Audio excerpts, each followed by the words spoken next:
What is going on, guys, and welcome back to the channel. Today we are not working on any Subarus. We're working on a Neon, specifically an SRT4, and specifically Matt's SRT4. So a lot of you guys have seen this car in the background of videos, kind of hanging out with the engine right here, just hanging out on the engine stand in the back of the garage. So today we're putting the transmission and the engine together, and the goal, Matt, would you say the goal is to get it in the car? That's what we're going for. The goal is to get it in the car today.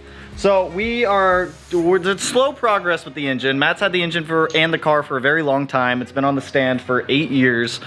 It's built, it's ready to go. It's ready to make some power, but there's a lot of work that still needs to be done to it. But this is a big step in just getting it in the car. So for those of you that have not seen the engine, it's an SRT4. I don't even, Matt, what kind of engine is it? What is the engine name? Just the SRT4 motor. Well, like a Subaru is like an EJ. It's like an A853 or I forget. It's something. It's an iron short block, built internals, big comp turbo on there. Yes, so by the time this is done and everything is running on it, Matt's goal for the car is around 600 with this engine and turbo setup. It is capable of more, but I think 600 was kind of the determining point of where you wanted it. Yeah. So we just went to Harbor Freight, got an engine hoist and a load leveler, so that way we can actually mate this bad boy to that bad boy down there and then throw it in this guy here. So let's get this thing assembled. Let's get this thing like on the hoist, and get it thrown in the car. Put my whole hand in. Oh! Because this is the dumbest bolt. Lock pins, R pins, The pins are legs, nuts and washers. Put the post on. Use the boom bolts, washers, and nuts to secure the bottom of the post to the base. Now you want to put the big piece on. Boom bolt. Do I have your bracket? I think so. All right, flip job. Boom is officially loosened. Oh God. Yo, all I'm gonna say is Harbor Freight tools, like, come on, man. The instructions on this is like the worst thing I've ever seen. What kind of bolt guide is that? Like, what is this? This is the worst thing I've ever seen. It's like, well, the bolts aren't even the same length as they have here. So, I mean, better luck next time, Harbor Freight. But we have an assembled engine hoist. Testing it out right now. It should be, that's not sketchy. That's not sketchy. The whole piston moves. It'll be fine, dude. It'll be fine. It'll hold. It'll hold. We got the chain, we got the load leveler, we got the engine. We're ready to go. I think we're good. I think we're solid, dude. Well, should we attach the load leveler to the engine? Yeah. Woo! We have some engine mounts. Woo!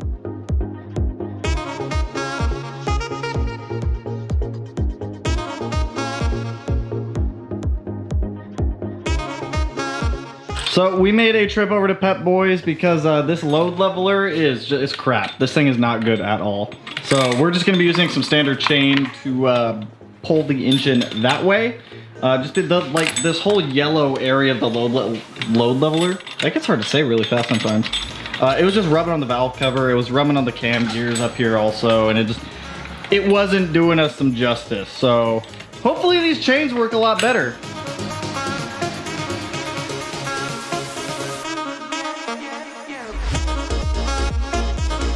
All right, so the engine, it's on a tire. It's the closest it's been to being in the car for like 8 years or so now, but it is officially off the stand. Game plan here is to try to mate up the transmission to this guy. I have no idea how Dodges work, so Matt, this is all you. Yep.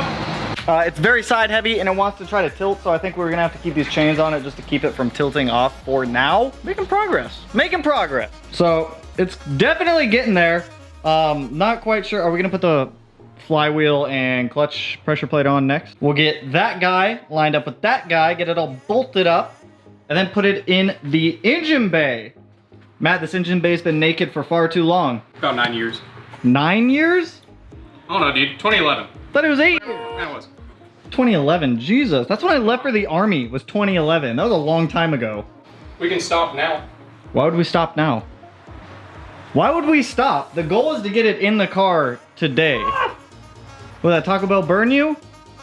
No, it's spilling out. I was about to say it's gonna burn your butthole later. For drivetrain components, was that a lightweight flywheel?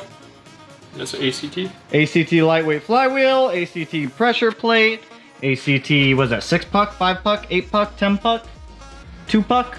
It's like a 6-puck? something or another. This is 6-puck friction disc, so it should be fairly nice.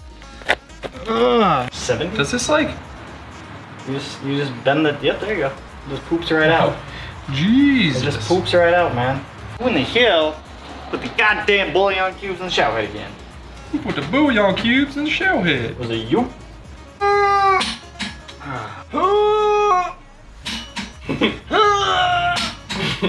Flywheel's torqued down, ready to go. Next up, we're gonna get the friction disc and the pressure plate thrown on there, and then we'll mate these boys up, and we'll blam, get it thrown in there.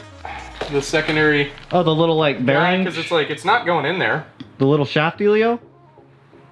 No, not the shaft. No, not the shaft, the little round guy. Yeah, this little guy. Yeah, I don't know. Like I don't have a pilot bearing. I don't know what that is. So, You don't have a pilot bearing? What do you mean? pilot sleeve will remain in crankshaft after installation. What do you mean you don't? Wait, the pilot bearing's in the crankshaft? Pilot sleeve will remain in crankshaft after installation. I was just saying I didn't have anything in here, so I found it funny, but I guess that. Wait a minute, where is your pilot bearing? Pilot sleeve will remain in crankshaft. What does that after mean? installation. This is my pilot bearing. Let me see that. This plastic. This little plastic thing is your pilot bearing? What? That is your pilot bearing. I don't know how many more times I need to say that the pilot sleeve remains in the crankshaft after installation. Dude, it's just weird. It's not a bearing, it's just a little plastic sleeve. You don't find that weird? The pilot sleeve will remain. The pilot sleeve will remain in crankshaft after installation. Yes, I don't have a pilot bearing. What? Pilot sleeve What? that remains in the crankshaft after installation. What does that mean? It means Dodge was interesting. That's and this weird. isn't Subaru. It's weird. It doesn't have a pilot bearing. It's just this little plastic guy. I feel like that's got a pilot sleeve. It's a little plastic disc, dude. It'll remain in the crankshaft after installation. How does it go in the crank? It remains. It doesn't go in the crank. The crank is crankshaft. inside of the engine. The pilot sleeve will remain in the crankshaft after installation. This is just weird to me. How many times do I have to say it, Tanner? This is just weird.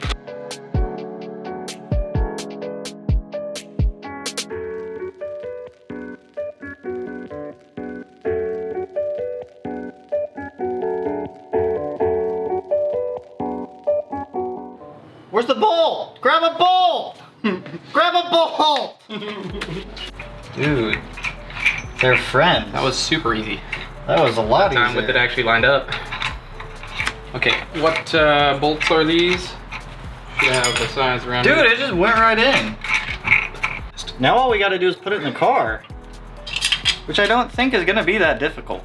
So first time in 8 years, the transmission and the engine for this car have been together. So now we got to get the engine in there. So we have the engine and the transmission mated up, ready to go back in the car. So we're trying to figure out a game plan of how we want the chains to go on this thing. I think they're just fine where they are. Matt wants to go a little bit farther apart to be a little safe, which isn't it's not a bad thing. It's not a bad thing. I think it'll be fine. That's I don't know. I mean, I think they'll hold. Is that exhaust bolts at 10, 12? 12 grade? Grade 12, grade 8? No, it's just a Grade 12 1? millimeter. Dude, it should be fine. I think it'll be fine. If we drop this thing. It's not gonna drop. We're gonna get this chain situation figured out. Once we start getting the engine lifted up to put back in the engine bay, we'll resume the video there. This car is a spider trap. Yeah, dude, I just grabbed a handful of spider eggs. Do we want to push it on sprit? Well, the fuel lines are all getting replaced. You just want to cut that so it's out of our way then when we go to put this engine in? It's out of the way as much as possible. Ow! Dude, that got me too. Yo, you got like bush trimmers, right? Oh, dude, I got something that'll work. I just need you to hold that line for me.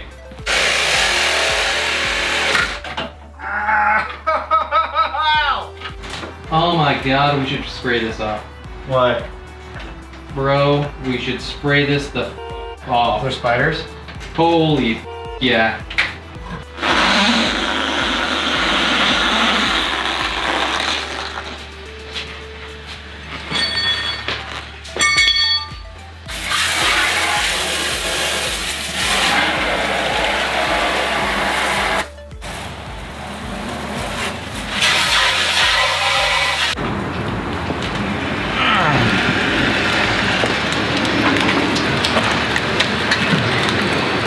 we just had to go out and run to like 4 different hardware stores to be able to find one bolt for the transmission mount because we just didn't have it. It got lost over the years with all the mounting stuff that Matt had. But we were able to find the bolt after going to Home Depot and searching through every bin because of course the bolt was in the wrong spot. And you know, we finally got it. We also got some nice cool beverages. So we're ready to get this engine in, aren't we? Is he gonna nod? That's all right. All right, let's get the engine in the car.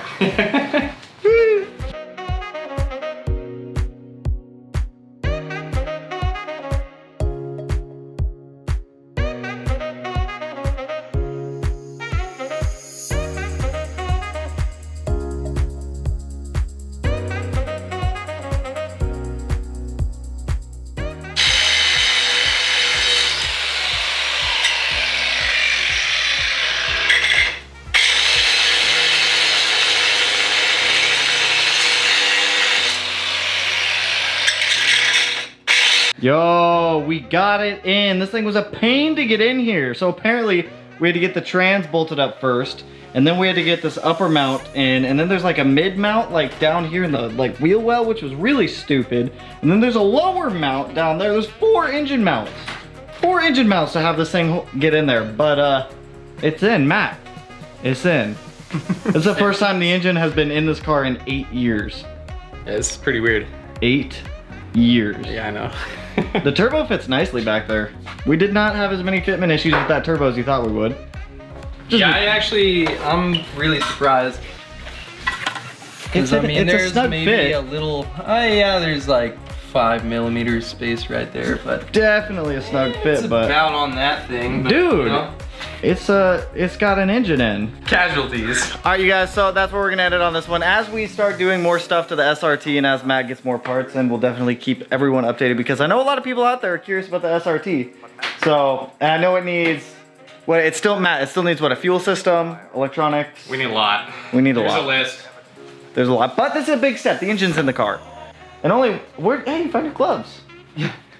Only one casualty. Matt crushed his hand between the engine and the frame rail, but you know, sacrifices. Sacrifices needed to be made, but lives will be lost. Fingers were almost lost. Yeah. But that's all we got for you guys on this one. So it was fun throwing the engine and transmission back in the car. It's been a long time since it's actually been assembled somewhat like this. So definitely more to come. And as more parts start to roll in, we will definitely keep doing installs on the SRT because it's awesome. Who doesn't like SRT stuff? It's a little bit different than the Subaru stuff. It looks like a bug eye, but it's not even close. So if you guys like the video, you know what to do. Go ahead, hit that like button, turn it blue, like the blue masking tape on Matt's neon. That's the only thing I can see with blue. Maybe the Cusco ramps, I don't know. There's masking tape on this car? Yeah, it's right there on the front of it. And if you're not already subscribed to the channel, hit your boy up. One of these corners, no idea which one I'm gonna put it in quite yet, but with that, I will catch you guys in the next one. Peace out, homies.